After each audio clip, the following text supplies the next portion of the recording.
obat adalah seni. Halo, bertemu kembali dengan saya Dr. Theodorus. Hari ini saya akan membicarakan hal yang sangat sensitif yang ditakuti oleh para mahasiswa, sebenarnya juga peneliti ya, walaupun senior gitu. Masalah bias dan confounder. Jadi kalau kita baca di buku Bert Spilker tentang clinical trial, itu dijelaskan di situ ada lebih kurang 100 bias atau bias ya. Termasuk jurnal bias. Jadi ada istilah jurnal bias adalah jurnal-jurnal tertentu hanya mempresentasikan hasil-hasil penelitian yang positif saja. Ya. Jadi apa itu bias dan confounder? Mari kita simak bersama-sama ya. Ini jadi bias dan confounder ya. Jadi perlu diingat secara teori bias boleh minimal. Tetapi yang tidak boleh adalah adanya confounder. Bias itu saya tetap dalam istilah dalam bahasa Inggris, ini definisinya adalah any effect at any stage of investigation or inference tending to produce a result that depart systemically from the truth. Jadi seolah-olah benar gitu ya. Dan saya bagi dua karena berdasarkan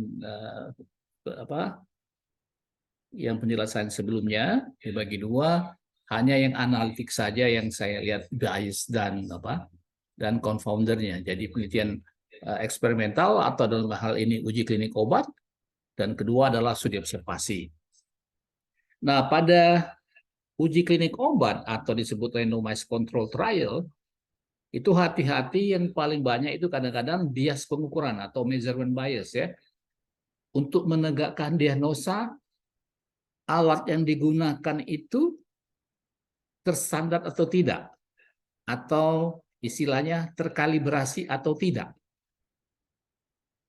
Kemudian yang menggunakan alat itu expert atau tidak, dan tidak boleh kalau misalnya jumlah sampel yang dibutuhkan 60, kalau bisa yang memeriksa satu orang, ya. Tapi kalau dua orang minimal tingkat ekspertisnya sama, jangan sampai satunya konsulen, satunya residen, nggak bisa itu ya. Itu pasti ada namanya bias pengukuran. Ini harus clear. Dan nama alat perusahaan itu harus kita cantumkan gitu ya. Jadi kita tahu bahwa untuk diagnosa penyakit tertentu alat yang dipakai itu sudah standar di mana-mana dipakai. Ya, jadi tertera atau sudah terkalibrasi. Yang menggunakan juga harus yang expert di bidangnya gitu ya. Ini jangan sampai bias pengukuran ini akan mempengaruhi hasil ya. Jangan lupa kadang-kadang ya, kalau dia beda standar deviasinya lebih dari 20% nanti hasilnya, itu biasanya menghasilkan hasil yang kurang bagus dan biasanya menjadi istilahnya kalau dalam statistik nanti takutnya karakteristik atau nanti hasil yang kita harapkan untuk penelitian itu menjadi tidak normal ya.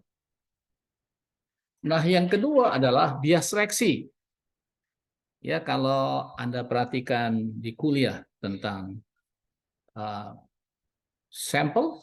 sampling, jadi ini terutama kalau pemilihannya yang tidak random atau yang tadi ada dalam istilah sampling yang non peluang ya, yang secara purposif, secara konsekutif itu ya, itu hati-hati ya, karena akan membuat dua kelompok itu berbeda ya.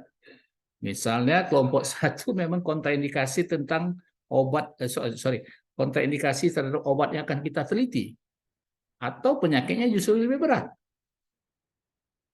Ya, jadi bias seleksi ini, selection bias ini harus kita waspadai ya, sehingga kadang-kadang dari awal, jadi kalau kita membaca jurnal atau apa, ada dua hal tentang data.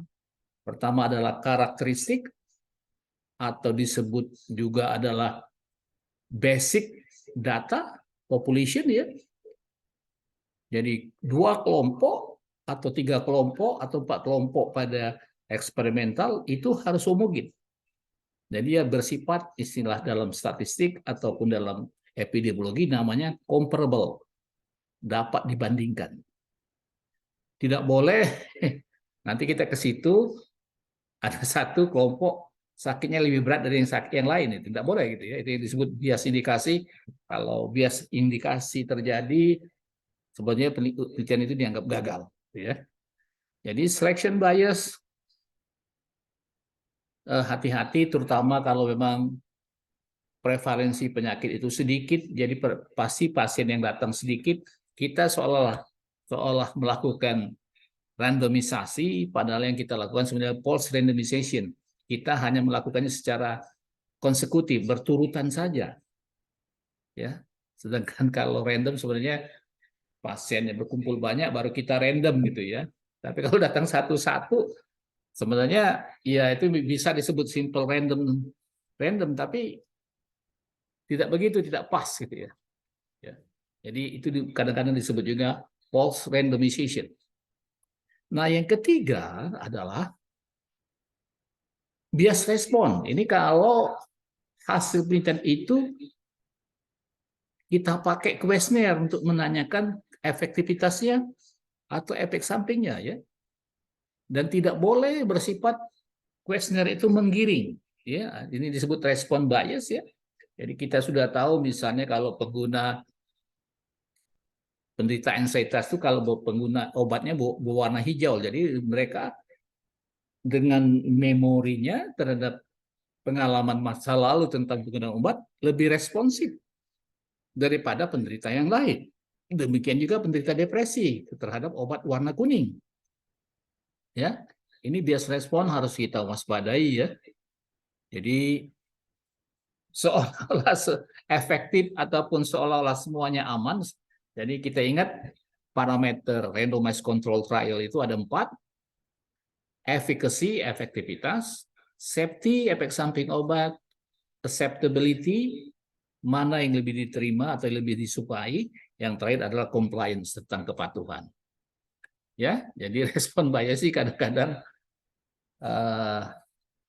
berpengaruh sekali terhadap hasil penelitian gitu ya. Nah, yang tidak boleh terjadi itu adalah indication bias. Bila kedua kelompok ini jelas misalnya tingkat berat ringannya penyakit berbeda. Ya, jadi pasti hasilnya bermakna nanti ya, efektif dan bermakna. Tidak boleh, itu namanya bias indication ya, indication bias gitu ya. Itu tidak boleh terjadi ya. Itu sempat ramai dulu kasus obat-obat tertentu ditarik di negara-negara tertentu karena adanya isu bias indication itu ya. Nah, terakhir adalah bias peneliti daripada uji klinik obat ya. Ini terutama kalau uji kliniknya itu dalam bentuk open label atau single blind. Jadi peneliti tahu obat yang diberikan. Ya. Nah, yang ditakuti adalah manipulasi data tentang efektivitas. Ya. Makanya dalam randomized control trial itu yang dianggap valid itu yang double blind gitu ya. Kalau yang open label, single blind itu agak bagaimana begitu ya, meragukan. Kecuali memang parameter yang dipakai benar-benar objektif gitu ya. Jadi kalau Anda melakukan penelitian dengan open label ataupun single blind, tolong diingat kata kuncinya untuk menghindari observer bias atau bias peneliti adalah dengan cara parameter keberhasilan ataupun outcome dari penelitian diperiksa secara benar-benar objektif. Ya, itu harus diingat. Jadi alat ukurnya itu harus benar-benar objektif. Oke. Selanjutnya adalah bias dari studi observasi ya. Jadi rata-rata bias dari studi observasi ini adalah masalah selection bias. Ya. Jadi kita tahu studi observasi ada 3, cross sectional, case control, dan cohort. Ya. Ini juga bias pengukuran terjadi kalau alat yang digunakan tidak terkalibrasi, ya, atau yang menggunakan alat kurang expert, gitu ya. Itu yang pada studi observasi, terutama cross sectional itu harus hati-hati ya. Yang tidak random ya.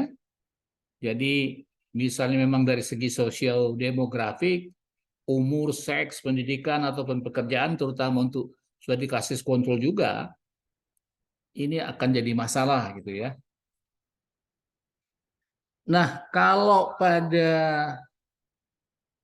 cross sectional itu biasanya jumlah sampel yang diperlukan besar gitu ya, besar gitu ya. Jadi lebih mudah untuk memilih cara pengambilan sampel gitu ya.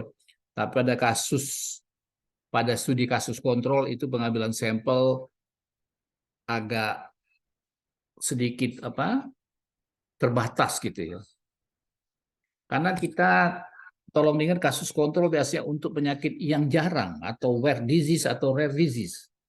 Itu susah untuk melakukan randomisasinya.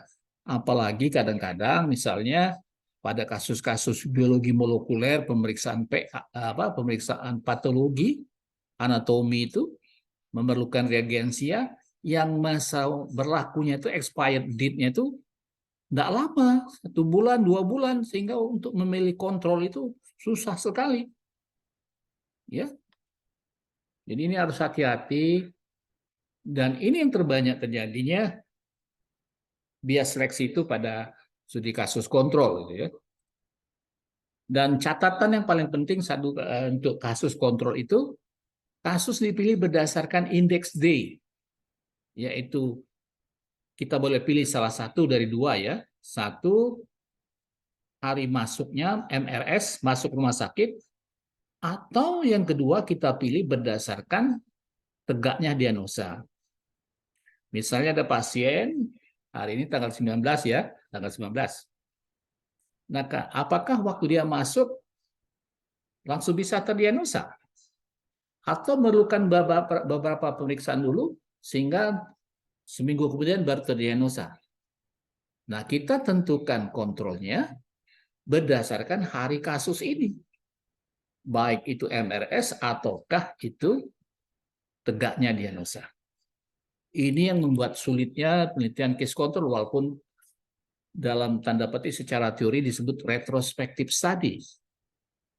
Tapi untuk memilih kontrolnya itu harus hati-hati dan diwaspadai, sehingga nanti karakteristik sampelnya memang beda gitu ya. Terutama kalau untuk CA, untuk memilih orang masih apalagi sudah stage 3 atau stage 4 untuk memilih pasien dengan stage 3 4 itu dengan BMI normal itu sudah susah sekali. Ya, jadi tolong hati-hati untuk mereka, jangan untuk waspada tentang ini, karena yang paling baik untuk case control untuk menghilangkan selection bias itu dengan stratifikasi ataupun dengan matching, nanti kita jelaskan di situ ya. Selanjutnya adalah bias respon, terutama alat ukur yang digunakan kuesioner yang belum menjadi gold standar. Bila respon rate-nya kurang dari 80% dianggap gagal ya. Misalnya yang terjadi pada mailing kuesioner gitu ya. Ya, ini terutama kalau kita pada penelitian cross seksional ya. Kita tahu kadang-kadang mass media tertentu menggunakan mailing kuesioner ya. Jadi kuesioner dikirim ya, gitu ini. Jadi ada juga sampel kalau Anda baca jurnal itu melalui Yellow Pages ya, jadi melalui telepon, by phone gitu ya, Yellow Pages gitu ya. Itu juga bias responnya tidak boleh kurang dari 80%. Nah, dari case control juga yang sering terjadi adalah recalling bias. Recalling bias artinya mengingat kejadian masa lalu, karena kita tahu case control adalah retrospective study ya. Jadi kalau dari buku-buku sering dicontohkan kasus-kasus labioskisis pada penggunaan sleeping pills misalnya, ya.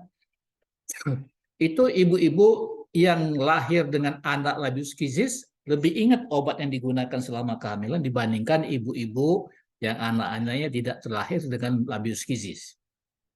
Itu yang disebut recalling bias ya. Jadi makanya catatan medis itu kalau tidak lengkap itu akan jadi menjadi masalah di dalam penelitian case control walaupun itu secara retrospektif.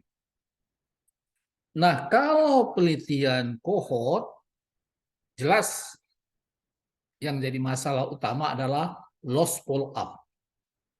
Ya, untuk studi kohort ini karena lamanya monitoring ataupun lamanya follow up ya. Nah, secara teori tidak boleh loss follow up itu more than 20%, ya, 20%, lebih 20% itu dianggap gagal sebenarnya ya. Jadi monitoring selama apa?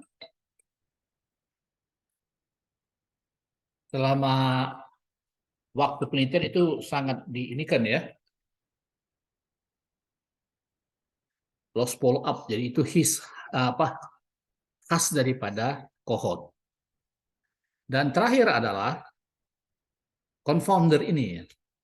Jadi confounder itu adalah adanya hubungan satu faktor variabel, satu variabel dengan variabel tadi factor atau variabel outcome factor. Jadi kalau ini saya contohkan adalah umur gitu ya. Jadi umur 65 tahun tidak hanya mempengaruhi pengguna INS tapi juga terhadap peradangan saluran cerna. Nah, ini yang tidak boleh terjadi dalam penelitian ya.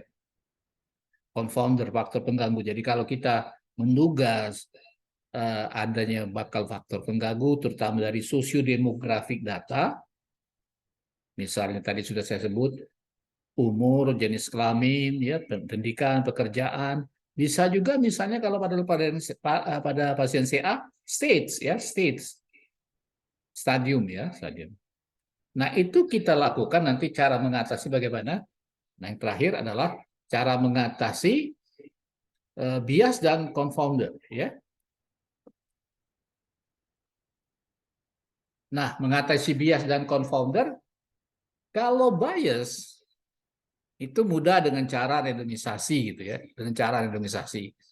Jadi mudah-mudahan dalam studi observasi ataupun studi eksperimental itu 2 kelompok atau 3 kelompok pun bisa homogen. Itu syarat yang utama ya. Apakah di cross sectional case control cohort itu dua kelompok masing-masing itu harus homogen ya. Begitu juga pada randomized control trial 2 kelompok, 3 kelompok atau 4 kelompok harus homogen dulu. Ya kalau sudah homogen, mudah-mudahan itunya analisanya distribusinya menjadi distribusi normal gitu ya. Karena distribusi itu akan menentukan alat analisa apa yang dipakai.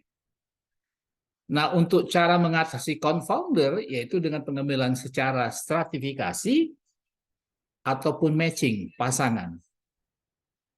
Ini tadi sudah saya kasih contoh pada kasus kontrol ya, terutama untuk CA misalnya ada yang saya bimbing itu CA cervix, ternyata reagensianya itu hanya berlaku waktu expirednya cuma 3 bulan ya. Nah kalau dia pilih berdasarkan hari terdiagnosa dan kalau memang yang dikirim itu banyak ya bisa mungkin ya, tapi kalau sedikit itu akan menjadi masalah untuk kontrolnya sehingga tanpa disadari selection bias terjadi. Ya. Karena untuk menentukannya kan sudah saya bilang tadi dengan 2 cara menentukan pada hari masuk ataukah pada hari terdiagnosa. Jadi kontrol itu berdasarkan terpilihnya kasus. Kalau misalnya pada hari dia masuk tidak ada orang yang sehat bagaimana? Atau terpilihnya pada hari terdiagnosa, kalau tidak ada orang yang sehat bagaimana? Jadi kesannya sederhana, tapi untuk pelaksanaan di lapangan agak ribet. Ya, jadi itu dulu yang bisa saya sampaikan. Terima kasih telah menonton. Jangan lupa subscribe, like, and share, dan komennya. Ya, bye.